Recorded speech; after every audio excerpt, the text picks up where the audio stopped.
Hello guys, അപ്പോൾ ഇന്ന് Christmas ദിവസം എന്തൊക്കെ കഴിച്ചോ നോക്കിയാലോ. അപ്പോൾ രാവിലെ എഴുന്നേറ്റ് കുളിച്ച് റെഡിയായി വന്നതിന് ശേഷം രാവിലത്തെ ഫുഡ് അങ്ങനെ കഴിക്കാൻ നിന്നില്ല. നേരെ ഉച്ചയ്ക്കൊക്കെയുള്ള ഫുഡിലേക്ക് കടന്നു. ഉച്ചയ്ക്ക് നല്ല ചോറും മരച്ചിനിയും ചിക്കനൊക്കെ ആയിട്ട് കഴിച്ചു. അത് കഴിഞ്ഞ് കുറച്ച് പായസം വെച്ചിട്ടുണ്ടായിരുന്നു. അപ്പം കുറച്ച് പായസമൊക്കെ എടുത്ത് കഴിച്ചു.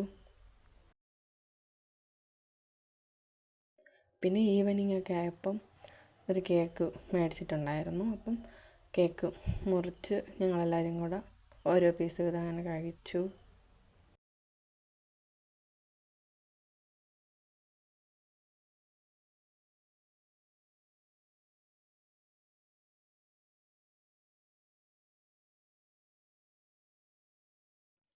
പിന്നെ രാത്രി ബിരിയാണി കഴിച്ചിട്ടുണ്ടായിരുന്നു. കഴിച്ച് തീർന്നതിന് ശേഷമാണ് ഞാൻ വീഡിയോയുടെ കാര്യം ഓർത്തത്. അപ്പോൾ പിന്നെ ബിരിയാണി കഴിച്ചു. അത് കഴിഞ്ഞ് വീണ്ടും സെയിം പായസം കുറച്ചെടുത്ത് കുടിച്ചിട്ടുണ്ടായിരുന്നു. അപ്പോൾ ഇത്രയൊക്കെ ഉള്ളൂ. ഇന്ന് ഇത്രയൊക്കെയാണ് ഞാൻ